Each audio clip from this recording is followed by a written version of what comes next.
ঠাকুরগাঁও ও দিনাজপুরে নির্বাচনী জনসভায় যোগ দিতে আগামীকাল সেখানে যাচ্ছেন বিএনপি চেয়ারম্যান তারেক রহমান। এই মুহূর্তে ঠাকুরগাঁয়ে আছেন আমাদের স্পেশাল করেসপন্ডেন্ট হাসান মাহমুদ। আমরা সরাসরি তার সাথে যুক্ত হচ্ছি। হাসান, সমাবেশ স্থলের প্রস্তুতি এরই মধ্যে হয়তো শেষ হয়েছে, তার সমাবেশকে ঘিরে এবং পরবর্তী কর্মসূচি সম্পর্কে আপনার কাছে আর কি খবর আছে? দীর্ঘ সময় পর বিএনপি চেয়ারম্যান তারেক রহমান আসছেন এই ঠাকুরগাঁয়ে প্রায় ২০ বছরেরও বেশি সময় পর, এবং সেই কারণে এখানকার নেতাকর্মীদের মধ্যে এক ধরনের উচ্ছ্বাস এবং উদ্দীপনা লক্ষ্য করা যাচ্ছে। তার পাশাপাশি তিনি দিনাজপুর এবং নীলফামারীতে পৃথক দুটি জনসভাও করবেন।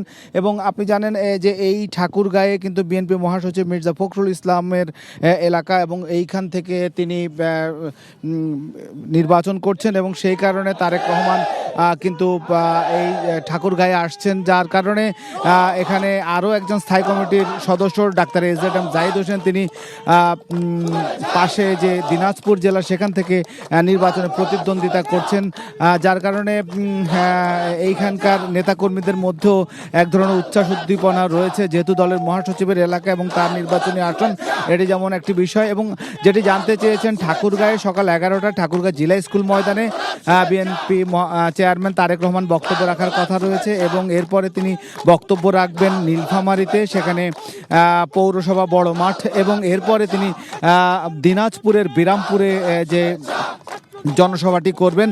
এবং তারেক রহমান আসলে আসবেন হেলিকপ্টারে সৈয়দপুরে, বিমানে আসবেন সৈয়দপুরে, এবং সৈয়দপুর থেকে তিনি হেলিকপ্টারে আসবেন ঠাকুরগাঁও থেকে আবার হেলিকপ্টারে তিনি যাবেন নীলফামারী, এবং নীলফামারী থেকে জনসভা করে তিনি আবার হেলিকপ্টার যোগে তিনি দিনাজপুরের বিরামপুরে আসবেন, এবং সেখানে আরও একটি সমাবেশ করবেন। অর্থাৎ 3টি পৃথক জনসভা রয়েছে।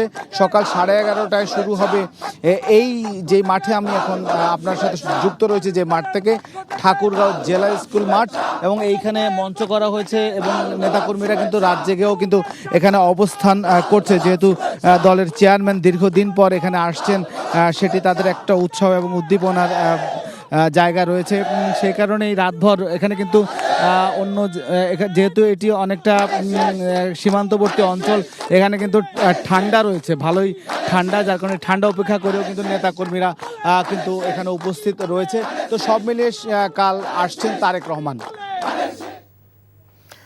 আমরা জানছিলাম ঠাকুরগাঁওয়ে বিএনপির নির্বাচনী সমাবেশের প্রস্তুতির খবর।